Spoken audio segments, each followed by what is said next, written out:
My friend and colleague Mary McDonald was here last year, right? Those of you who were here. That girl can play, too. But she's also a nutcase. If you haven't figured that out. Years ago, I'm also an ordained pastor, and as a result, I wound up marrying all three of my kids at various stages in their life. And the summer that I was marrying my daughter, I happened to be doing a workshop with Mary. And I just mentioned that fact that I was going to be marrying my daughter here in a few weeks. Well,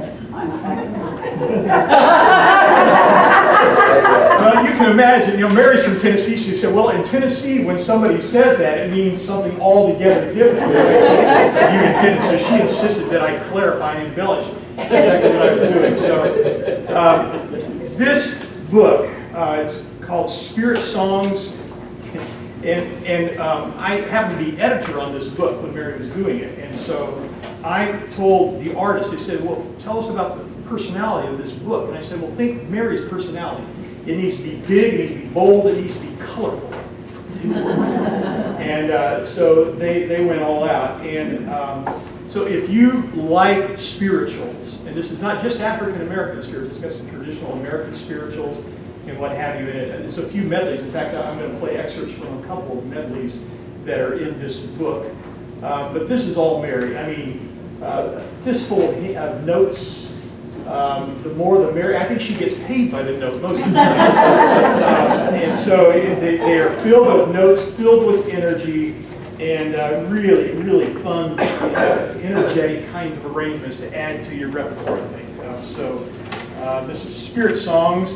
And the first one I'm doing here is Swing Low, Sweet Chariot. It goes into a little bit of I Want Jesus to Walk With Me. By the way, some of you will say when you start hearing this, oh, I can't do that in my church, that style. And I don't know your church, and maybe you can't if you want to keep your job. And you'll see why when I start this, why I'm saying this. But, you never know. It might result in a raise, too. Or if you're not sure you can do it on your last Sunday.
By now the piano would be out of tune if she were playing it too. It's snot out of it. Here? A string or a pedal. Mary has destroyed more pianos. Yeah, if you ever want to get a new piano at your church, invite Mary to come and do a concert before you get the new piano, because she'll destroy the piano you have, and then your church will have no choice but to get a new piano. So. But anyhow, that's Mary, and that's who she is. I mean, just enthusiastic, joyous, and a fabulous arranger and pianist. Okay, then we're going to do just a little bit of Jesus Walked This Lonesome Valley. This has a little bit of a different feel to it, although it's still a signature Mary, as you'll see when we get into it a little bit.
Into that high gear when she goes into that 12/8 section on the end of that, but filled with all kinds of fun, interpretations of those spirituals throughout. And so if you're looking for something of that regard, that'll be a great thing to